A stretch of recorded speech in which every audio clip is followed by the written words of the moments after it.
Assalamualaikum warahmatullahi wabarakatuh. Bagaimana kabarnya Bapak Ibu semuanya?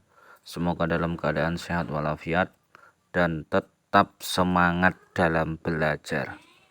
Baiklah Bapak Ibu, Mimin akan menyampaikan atau membahas tentang soal CAT P3K kemampuan integritas.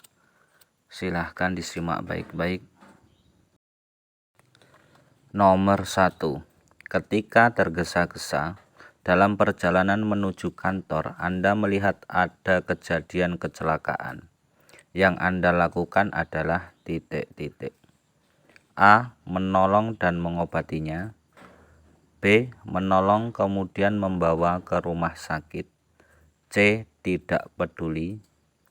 D. Melihat situasi dan kondisi, kemudian tetap melanjutkan perjalanan ke kantor. E. Memberitahu anggota keluarganya. Jawabannya nomor 1 adalah D. Melihat situasi dan kondisi, kemudian tetap melanjutkan perjalanan ke kantor. Ingat Bapak Ibu, ini soal tentang integritas, jadi integritas kita terhadap pekerjaan kita ya. Soal nomor 2 titik merupakan tantangan sekaligus peluang bagi masyarakat Indonesia. Adalah pengertian dari titik. A. Nilai-nilai budaya. B. Kerusakan sosial. C. Kebudayaan. D. Keberagaman budaya. Jawabannya adalah D. Keberagaman budaya. Soal nomor 3. Atasan Anda hendak memindahkan Anda ke cabang yang sama sekali tidak pernah Anda kunjungi. Dalam kurung pelosok-pelosok. Padahal Anda adalah karyawan yang sudah lama mengabdi dan berprestasi, dan Anda cukup dekat dengan atasan. A. Menolak dengan halus dan mengusulkan yang lain saja. B. Mencari alasan karena dekat dengan atasan jadi bisa dinegosiasi. C. Bersedia dipindah tanpa membantah. D. Mengusulkan karyawan yang lain saja karena Anda merasa senior dan disegani di kantor. E. Berangkat dengan sangat terpaksa. Jawaban untuk soal nomor 3 C. Bersedia dipindah tanpa membantah. Soal nomor 4. Pada akhir dari hari kerja normal, Anda mempunyai suatu pekerjaan yang tak habis-habisnya dan harus selesai tepat waktu. Apa yang Anda lakukan? A. Pulang ke rumah dan menyelesaikan pekerjaan di hari berikutnya.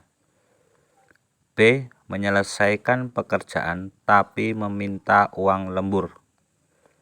C. Menanyakan pimpinan apakah ada uang lemburnya. D. Menyelesaikan pekerjaan dengan harapan memperoleh uang lembur. E. Menyelesaikan pekerjaan tidak peduli ada uang lembur atau tidak.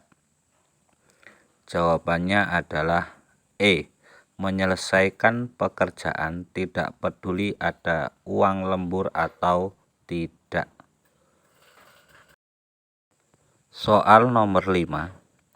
Dalam suatu rapat pimpinan, ada sejawat yang tidak sependapat dengan usulan saya. Sikapnya bagaimana ya? A. Dengan senang hati mempertimbangkan pendapat orang tersebut. B. Bersikeras agar usulan saya yang diterima. C. Meninggalkan ruang rapat dan tidak kembali lagi. D. Mempertimbangkan pendapat tersebut dengan melihat siapa orangnya. D. Tetap beranggapan bahwa perbedaan pendapat adalah hal yang lumrah. Jawaban untuk soal nomor 5 A. Dengan senang hati mempertimbangkan pendapat orang tersebut. Soal nomor 6. Saya menggunakan kendaraan dinas tanpa sepengetahuan kepala dinas. Pada hari libur, secara tidak sengaja saya menabrakkan kendaraan tersebut. Tindakan saya adalah A. Diam-diam menyimpan kendaraan tersebut karena tidak seorang pegawai pun yang tahu kalau saya menggunakannya. B. Membawa kendaraan tersebut ke bengkel, melaporkan kejadian tersebut kepada pimpinan, serta menyerahkan segala keputusan kepada pimpinan. C. Mencoba memperbaiki sendiri kendaraan tersebut. D. Melaporkan kejadian tersebut kepada pimpinan dan siap menerima hukuman atau petunjuk dari pimpinan. E. Membawanya ke bengkel dengan biaya pribadi dan mengembalikannya dengan diam-diam. Jawaban soal nomor 6 B. Membawa kendaraan tersebut ke bengkel, melaporkan kejadian tersebut kepada pimpinan, serta menyerahkan segala keputusan kepada pimpinan. Soal nomor 7. Dari sekian pegawai di kantor, saya merasa beban tugas terberat ada pada saya, dan saya merasa stres karena dikejar-kejar deadline. Respon saya adalah A. Mengerjakan semua tugas dengan senang hati dan berusaha memenuhi target deadline. B. Hanya mengerjakan tugas yang saya senangi.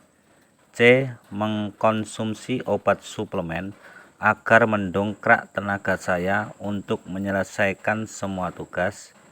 D. Mengerjakan semua tugas dengan baik meskipun sangat terbebani. E.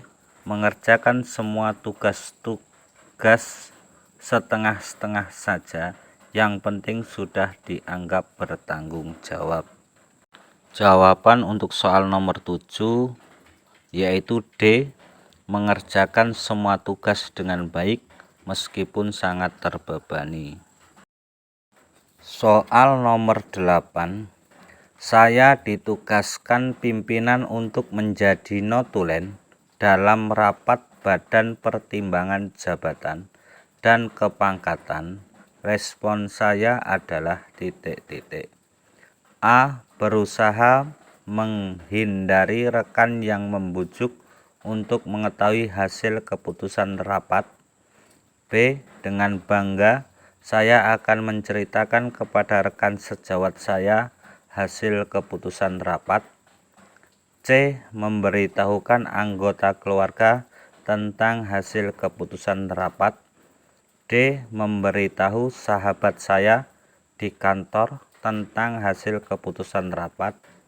E. Tidak akan membocorkan hasil keputusan rapat karena bukan wewenang saya. Jawabannya untuk soal nomor 8 adalah E. Tidak akan membocorkan hasil keputusan rapat karena bukan wewenang saya. Nomor 9. Seorang oknum staf HRD perusahaan menawarkan bantuan kepada saya untuk bisa diterima menjadi karyawan di tempat tersebut dengan cara memberikan dana dengan jumlah tertentu. Sikap saya adalah A. Menerima tawaran tersebut sebab persaingan memang sangat ketat. B. Mempertimbangkan terlebih dahulu segala sesuatunya. C. Mencoba terlebih dahulu dengan cara resmi sebelum melalui cara seperti itu. D. Menolaknya karena saya ingin diterima dengan cara yang sah, bukan dengan suap. agar rezeki saya sebagai karyawan nantinya tetap halal? Meminta pertimbangan orang tua dan pihak-pihak yang lebih berpengalaman. Jawaban untuk soal nomor 9 adalah D. Menolaknya karena saya ingin diterima dengan cara yang sah, bukan dengan suap, agar rezeki saya sebagai karyawan nanti tetap halal. Soal nomor 10. Sebagian rekan kerja pulang 20 menit lebih awal dari jadwal yang seharusnya. Bagaimana dengan Anda? A. Karena banyak yang melakukannya, mungkin hal itu tidaklah mengapa. B. Banyak yang melakukannya sehingga saya pun juga melakukannya. C. Demi toleransi saya ikut melakukannya. D. Saya tidak melakukannya agar dinilai sebagai staf yang rajin oleh atasan. Saya tetap mengikuti aturan yang berlaku sehingga tetap pulang sesuai jadwal. Jawaban nomor 10 adalah Saya tetap mengikuti aturan yang berlaku sehingga tetap pulang sesuai jadwal. Demikianlah contoh soal-soal seleksi P3K komponen integritas. Bapak Ibu semuanya, yang perlu dipahami adalah ketika kita menjawab soal, kita harus tahu jenis soal tersebut masuk komponen integritas atau sosial kultural atau teknis dan lain sebagainya.